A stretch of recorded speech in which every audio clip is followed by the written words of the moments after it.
ഇന്നത്തെ യോഗ ദിനത്തിൽ ലോകം മുഴുവൻ നമ്മുടെ ഭാരതത്തിന്റെ ഈ പൗരാണിക ശാസ്ത്രത്തെ പിന്തുടരുകയാണ്.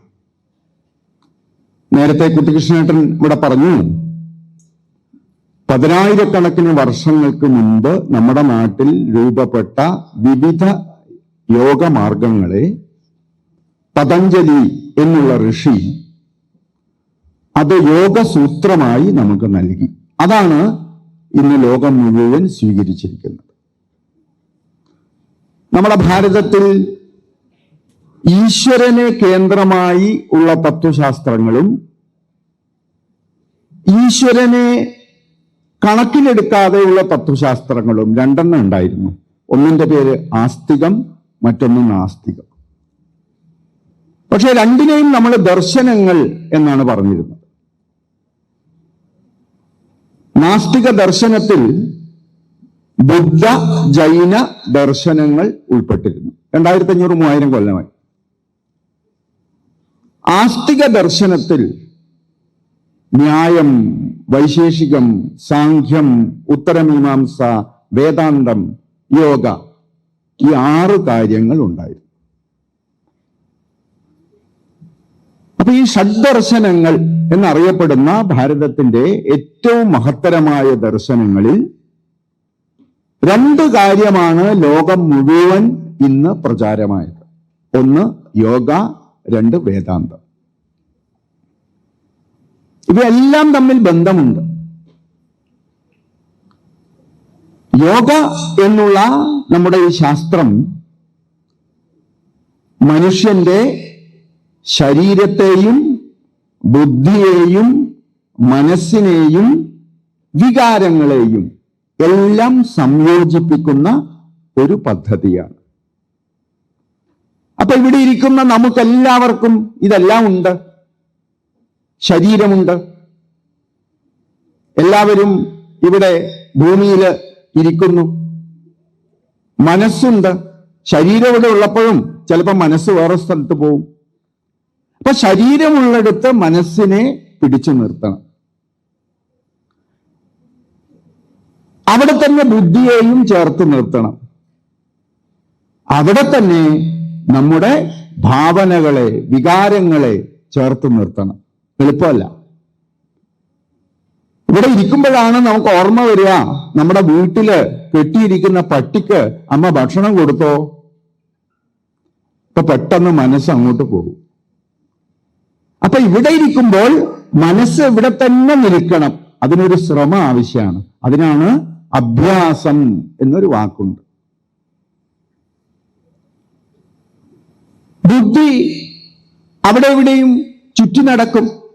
ശരീരത്തിനും മനസ്സിന്റെയും ശ്രേയസ്സിന് ആവശ്യമായ കാര്യങ്ങൾ മാത്രം ബുദ്ധി ചിന്തിക്കുമ്പോൾ ശരീരത്തിനും മനസ്സിനും ഗുണമുണ്ടാകും.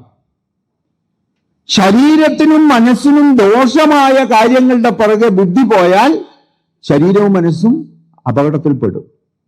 അപ്പൊ ബുദ്ധിയെയും ശരീരത്തെയും മനസ്സിനെയും ഒരേ സ്ഥലത്ത് കൊണ്ടുവന്ന്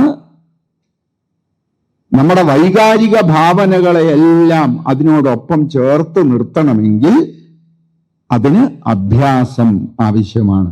അഭ്യാസേന കൗന്ദേയ, ഭഗവാൻ ഗീതയിൽ പറഞ്ഞിട്ടുണ്ട്. വീണ്ടും വീണ്ടും വീണ്ടും ചെയ്യുമ്പോഴേ ഇവയെല്ലാം ഒന്നിച്ചു വരുള്ളൂ.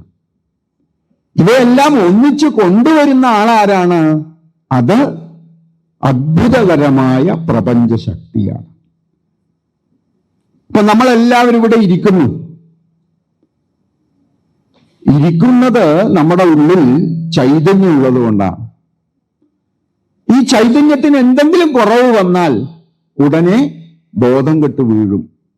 ചൈതന്യം ദുർബലമായി ശരീരത്തെ ഭൂമിയുടെ ആകർഷണത്തിനെ അതിജീവിച്ച് പിടിച്ചു നിർത്താൻ കഴിയാതെ ശരീരം അതിന്റെ വഴിയിൽ വീണുപോകും.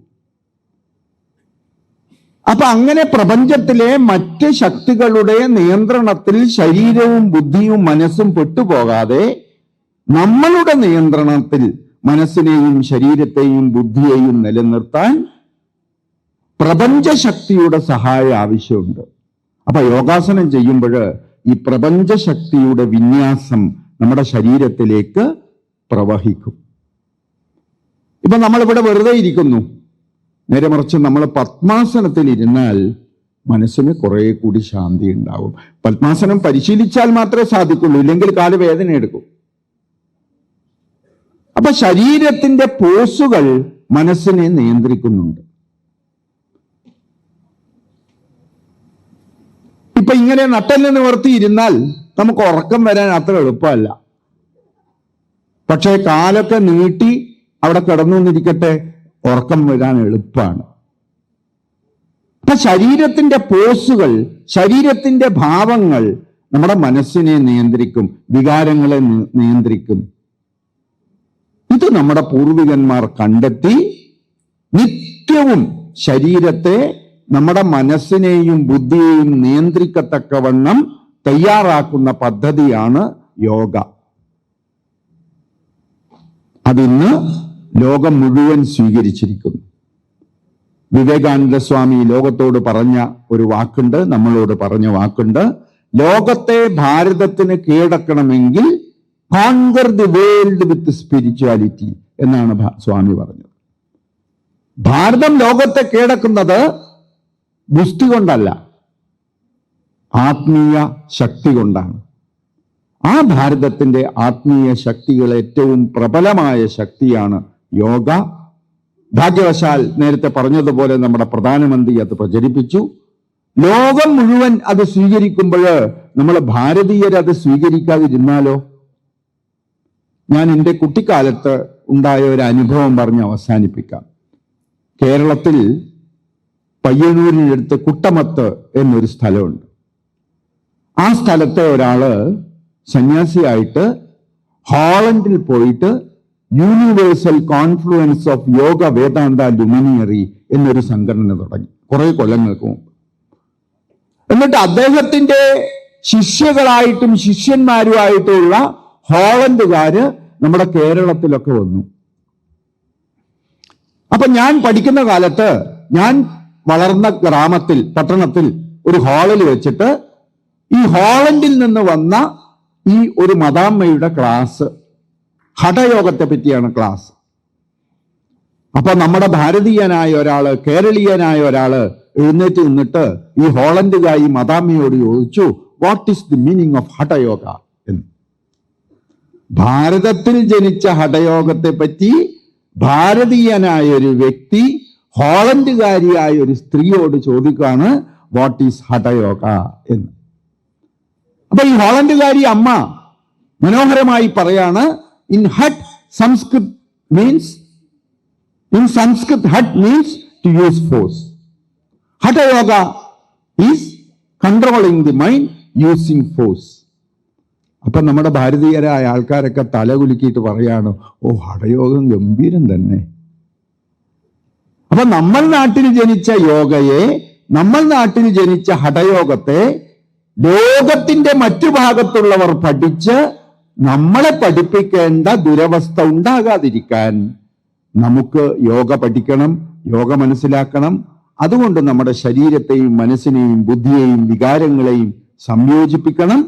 ലോകത്തിലെ ഏറ്റവും കഴിവുള്ളവരായി നമുക്ക് മാറണം. നമ്മുടെ നാടിന്റെ മൂല്യങ്ങളെ ലോകത്തിന്റെ മാർക്കറ്റിൽ നമ്മളാണ് എത്തിക്കേണ്ടത്. ഭാഗ്യവശാൽ ഇന്ന് അതിനുള്ള ആരംഭങ്ങൾ ഉണ്ടായി. നിങ്ങളെല്ലാം ഭാഗ്യവതികളാണ്, ഭാഗ്യവാന്മാരാണ്. നിങ്ങളൊക്കെ വളർന്നു വരുമ്പോഴേക്ക് ഈ ഭാരതത്തിന്റെ ആശയങ്ങൾ ലോകം മുഴുവൻ ഇന്നത്തെക്കാൾ കൂടുതൽ വാരിപ്പുണരുന്ന ഒരു കാലം വരും. ആ കാലത്തെ പ്രതീക്ഷിച്ചുകൊണ്ട് ഇന്ന് യോഗ ദിനം പോലെ തന്നെ സംഗീത ദിനവുമാണ്. ഭാരതത്തിന്റെ സംഗീതത്തെ പറ്റിയിട്ടുള്ള ആശയവും ലയം എന്നുള്ളതാണ്. യോഗയുടെ ആശയവും സമാധി എന്നുള്ളതാണ്. ലയവും സമാധിയും ഒന്നാണ്. അങ്ങനെ എല്ലാ ശാസ്ത്രങ്ങളെയും ഏകതയിലേക്ക് കൊണ്ടുപോകുന്ന നമ്മുടെ ഭാരതീയ മൂല്യങ്ങളെ സംരക്ഷിക്കാൻ ബദ്ധകങ്കണരായി എൻ്റെ കൊച്ചുകുട്ടികൾ തയ്യാറാകുമെന്ന പ്രതീക്ഷയോടുകൂടി വാക്കുകൾ നീട്ടുന്നില്ല. എല്ലാവർക്കും വിനീതമായ നമസ്കാരങ്ങൾ.